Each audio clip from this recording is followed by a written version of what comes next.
네, 하태경 국민의힘 의원과 함께합니다. 어서 오세요. 네, 안녕하세요. 자, 한동훈 비대위원장 오늘 이제 전국위원회 표결을 거쳐서 비대위원장으로 취임을 하는 거죠. 그렇죠. 네, 뭐 정식 임명이 되는 거죠. 전국위원회에서 뭐 이변이 발생할 일은 거의 없을 것 같고. 전혀 없. 다들 환영할 겁니다. 비대위 구성은 지금 어떻게 되는지 혹시 좀 얘기 좀 들으셨어요? 그래서 제가 이제 큰 방향성은 제시를 좀 했고. 7, 8, 9 비대위. 네, 7, 8, 9 비대위고 뭐 제일 좋은 거는 이제 7, 8, 9 비대위라는 뜻이 이제 7, 8, 9를 잘 대변하는 건데 7, 8, 9 세대가 잘 대변하면 제일 좋고. 네. 근데 이제 또 그 찾기가 좀 어려울 수 있으니까 왜냐하면 7, 8, 9 중에서도 꼰대 대변하는 사람도 있고 그러니까. 그렇죠. 그러니까 이제 좀 나이가 들어도 네. 그 세대를 잘 대변하고 지지를 받고 이런 사람들로 이제 구성해야 된다는 거고 뭐 대체로 그 방향에 공감하는 것 같아요. 아, 한동훈 위원장도? 당내 분위기가 그렇습니다. 이제 그래요? 왜냐하면 기존에 이제 우리들이 좀 우리 당이 어르신들만의 정당이었고 네. 한때 이제 대선 때는 2030 지지들이 꽤 있었는데 네. 다시 빠졌고 네. 다시 회복해야 된다. 7, 8, 9 세대를 이런 뭐 광범위한 공감대가 있고 그런 방향에서 구성될 거라고 봅니다. 근데 이제 걱정은 좀 너무 좀 이제 정치권 바깥에서 찾다 보면 그러니까 지금 정치력이 검증되지 않은 분들이 좀 많이 들어오지 않을까 그러니까. 우려가 있습니다. 그건 좀 이따 여쭤보고. 예. 혹시 의원님한테는 비대위원 뭐 제안 없었습니까? 저는 비대위원보다도 네. 이제 수도권 선거를 필승으로 이끄는 뭐 이런 좀 역할이 좀 필요한 것 같고요. 그래서 의원님 본인이? 예, 그렇죠. 그래서 좀 거기 좀 출마하는 뭐 우리 좀 전략적 자산들, 인적 자산들과 함께 계속 논의하고 있고. 그래요? 뭐 그런 스크럼 짜는 노력들을 하고 있습니다. 그 이수정 교수 같은 경우는 지금 이제 비대위원이 된 것 같던데요, 보도 보니까. 근데 본인 또 부정하더라고요.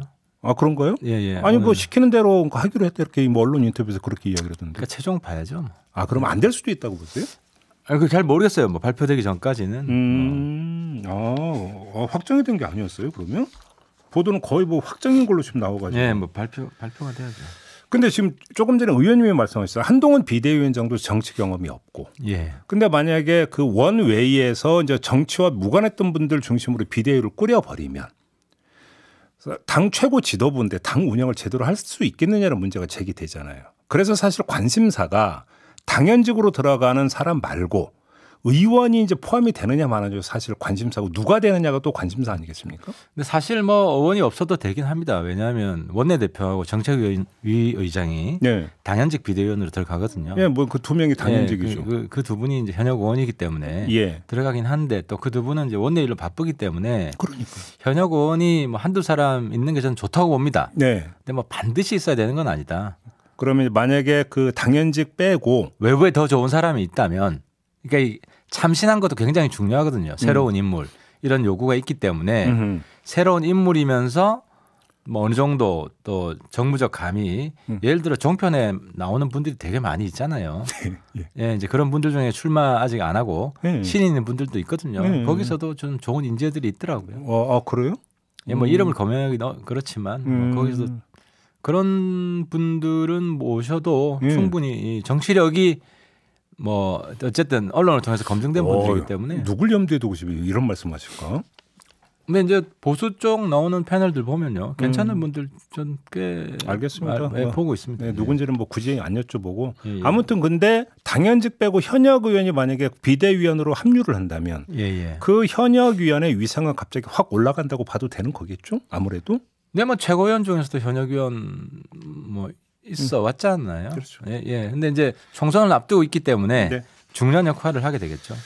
그러면 저 연결되는 부분인데 비대위가 만약에 7, 8, 9 중심으로 꾸려진다면 사실 국민의힘에서 지금까지 젊은 층의 표상 비슷하게 간주됐던 인물이 이준석 전 대표 아니겠습니까? 그렇습니다. 그러면 이른바 이준석 신당이라고 하는 것들의 위상과 의미를 확 끌어낼 것이다. 7, 8, 9 비대위가 이렇게 연결이 되는 얘기일까요? 근데 어차피 지금 이준석 신당은 좀 막기 어려운 상황이 됐고요. 기정사실로 보시고 뭐 지금 내일 모레 아닙니까?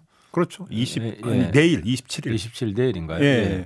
그래서 아마 곧 금방 창당 준비가 뜨고 그 신당 만드는데 돈 많이 안 듭니다. 많은 분들이 착각하고 있는데 대중적 지지가 조금만 있으면 뭐 시도당 5군데 1,000명씩 5,000명이거든요. 금방 모고 대관료 정도 듭니다. 대관료. 임대료 정도 들고. 그래서 금방 만들어질 거고. 어차피 이준석 신당하고는 경쟁 정당이 된 겁니다, 사실상. 그래서 젊은 층에 대해서 누가 더 소구력이 있느냐. 바로 그 점인데 치열한 싸움을 할 수밖에 없습니다. 어떻게 보세요? 젊은 층에 대한 소구력 부분에서. 기존의 2030 남성들에 대해서는 이준석 전 대표의 뭐 상당히 강한 영향력이 있죠. 네. 영향력이 있는데 이제 우리가 얼마나 새로운 내용을 채우느냐에 따라서 달라질 수가 있고 네. 그래서 한동훈 비대위도 그런 점들을 고려해서 비대위를 구성할 필요가 있고요. 그리고 저는 또 그런 생각도 해봅니다. 이제 이준석 전 대표도 어떤 방송에서 나는 반유는 아니다. 그런 이야기를 한 적이 있어요. 그러니까 이제 민주당과는 손잡지 않겠다는 거죠. 네네네. 그렇다면은 이제 우리 당 내에도 비윤이 있잖아요. 비윤 정도 스탠스의 당이다라고 하면 뭐 당대당 연대도 충분히 생각해 볼 수 있는 거다. 근데 한동훈 위원장 체제에서 비윤 정당이라고 누가 볼 수 있는 건가요? 그러니까 당내에 비윤이 있잖아요. 당내 당내 비윤. 예, 있잖아요. 그러니까 바깥에 있는 반윤은 아니고 비윤 정당 정도 되면 이제 선거 연대도 생각해 볼 수 있는 것이고 또 선거 연대. 왜냐하면 이낙연 신당이 나올 가능성이 있지 않습니까? 저는 이낙연 신당이 나오더라도 거기랑 저는 연대를 도모해야 된다고 생각을 하거든요. 잠깐만요. 그 지점에서 그러면 지금 민주당 안팎에서 나오는 그 이야기 중에 하나가 연합 비례정당 이야기가 나오거든요. 예. 그럼 지금 의원님이 말씀하시는 것도 여권의 연합 비례정당을 말씀하시는 겁니까? 굳이 그러니까 대비를 하자면 비례정당까지는 뭐 저는 생각을 안 해봤고요. 네. 굳이 그럴 필요가 있을까 하는 생각이 아니 선거 연대라고 하시길래. 이제 지역구 연대 같은 거는 지역구? 가능할 수는 있죠. 왜냐하면 이낙연 신당이 만약에 생긴다면은 예. 거기에 현역 의원들이 그리 많지는 않을 거거든요. 그렇겠죠. 그렇죠. 그리고 아마 전국의 모든 지역구에 후보를 내기도 쉽지 않을 겁니다. 뭐 그렇게 되면은 그쪽 입장에서 전략 지역구가 있을 거고 그러면 충분히 우리랑 후보 단일화나 이런 선거 연대가 가능할 수 있다고 생각을 합니다. 또 하나 지금 이제 젊은 층 얘기해서 그러니까 이준석 전 대표를 두고 이제 일각에 이런 지적이 있었잖아요. 너무 젠더 갈라치기를 하고 있다. 사실 이런 지적이 있었고 그래서 젊은 여성층이 이준석 전 대표를 안 좋아한다라는 얘기가 많이 있었잖아요. 근데 또 한편으로는 한동훈 위원장을 두고 여성층한테 인기가 있다는 얘기가 또 그런 주장이 있단 말이에요. 그럼 오히려 한동훈 위원장이 그런 쪽으로 계속 그러니까 오히려 이제 그 자신의 어떤 브랜드를 쌓아가면서 이준석 전 대표를 코너로 볼 가능성 이런 걸 어떻게 보십니까? 2030 여성이든 2030 남성이든 다 지지를 확보하기 위해서 좀 노력할 필요가 있고요. 근데 서로 그 1순위 그 희망사항이 좀 달라요. 그러니까 가장 절박하게 요구하는 게 2030 여성들은 안전 문제. 네, 안전 문제가 뭐 귀갓길 안전부터 해서 그렇죠. 예, 예. 그리고 이제 남성들은 좀 군대 때문에 사회 진출이 늦어서 약간 불공정 대우를 받는 네. 이런 차별 문제 이게 좀 다르거든요. 그래서 충분히 대립하지 않고 네. 2030 남성 여성을 대변하는 정책들을 만들 수 있다는 것이고요. 네. 그리고 한동훈 이제 위원장 같은 경우는 젠더 싸움 이 과정을 통해서 여성들한테 인기 있는 건 아니죠. 물론 그렇긴 하죠. 좀 지지받는 측면이 좀 다르죠. 스타일상 그렇다라는 거죠. 뭐 그렇죠. 뭐 말 잘하고 그러니까 스마트 보수 이런 이미지가 있는 거죠. 21세기에 인공지능 시대에 뭐 스마트한 보수 뭐 이런 이미지가 있죠. 어제 비공개 고위 당정협의회가 열렸다고 합니다. 보도가. 네. 여기서 그 김건희 특검법 수용 불가 입장 더 나아가서 조건부 수용도 안 된다. 없다라는 그렇죠. 입장을 정리를 했다고 하는데 일단 의원님도 그렇게 파악하고 계시죠? 네, 저도 그런 입장을 계속 얘기를 했었고 그렇게 될 줄 알았어요. 왜냐하면은 조건부 특검이 말이 안 되는 게 지금 본질적인 문제는 영부인에 대한 국민적 비호감이거든요. 그럼 조건부 특검을 제시하면 사실상 혐의가 있다는 걸 인정하는 거 아닙니까? 문제가 있다는 걸 인정하는 거죠. 그러면 안 그래도 비호감도가 높은데 법적인 뭐 범법상이 있다는 거 아니야? 하면 비호감도가 더 높아질 거 아닙니까? 네. 그러니까 이제 문제를 해결하는 건 비호감도를 줄이는 건데 네. 비호감도를 더 높이는 방향의 해법을 일각에서 제시한 거죠. 그래서 저는 말도 안 된다. 오히려 조건부 수용 자체가 김건희 여사라는 의제를 더 띄워버린다. 그렇죠. 김건희 영부인에 대해 비호감도를 높이는 거죠. 그렇죠. 문제가 더 심각한 사람으로 만들어버리는 그렇죠. 거고 때문에 제가 이제 제시한 해법은 법적 타협안이 아니라 법은 무조건 거부해야 되고 정치적 타협안. 그래서 그러니까 국내에서 공개 활동 안 한다. 뭐 저번에 그 말씀하셨잖아요. 그런 거죠. 그러니까 대선 때 한 약속을 지키는 것. 예. 지금 내조만 한다. 못 지키고 있는데 예. 그렇죠. 그게 핵심이고 거기에 대한 반성과 약속. 예. 다시 한번 약속을 굳건히 하면 비호감도 문제는 상당히 해결될 거라고. 그러면 봅니다. 어제 고위 그 당정협의회에서 조건부 수용도 없다라고 하는 그 결정에는 의원님이 말씀하신 지금 그 정치적 타협안은 포함이 안 되는 거다 이렇게 지금 보시는 겁니까? 그러니까 50%만 된 거고, 네. 그러니까 이제 특검 수용 안 한다만 된 거고. 네.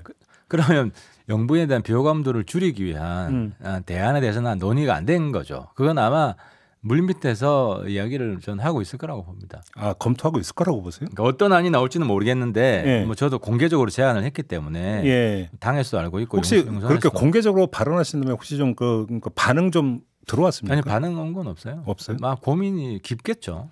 요 며칠 사이에 김건희 여사의 공개 활동이 그러니까 없어졌다라고 하는 보도가 지금 계속 나오고 있습니다. 혹시 그럼 이것도 그 어떤 전조 현상을 혹시 이렇게 간주할 수 있는 걸까요? 아무래도 조심스러울 수밖에 없겠죠. 당장 아무래도 정책 타겟이 되어 있기 때문에 특검법을 앞둔 상태이기 때문에 좀 더 자중해야 되고 그럼 그럴 수밖에 없다고 보고.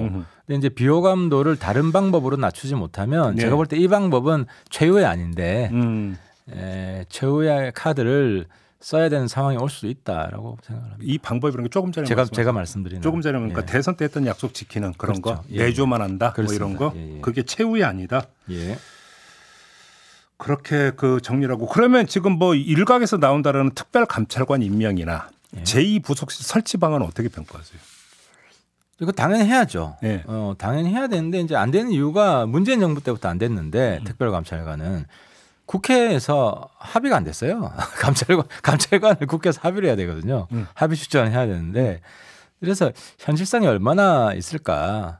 그리고 제2부속실 설치는요. 근데 만약에 공개 활동을 안 해야 된다면 오히려 제2부속실 설치도 필요 없어지는 거 아니에요? 그렇죠.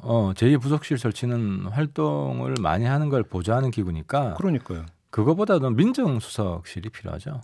아, 민정수석실. 왜냐하면 이제 그 친인척 관리, 감시 이런 활동을 민정수석실에서 했잖아요. 그랬죠. 그래서 그걸 강화하는 차원이면 오히려 부속실보다는 민정수석실이 필요하죠. 그럼 의원님께서는 그 경우에 따라서 민정수석실 부활도 검토해야 된다는 입장이세요?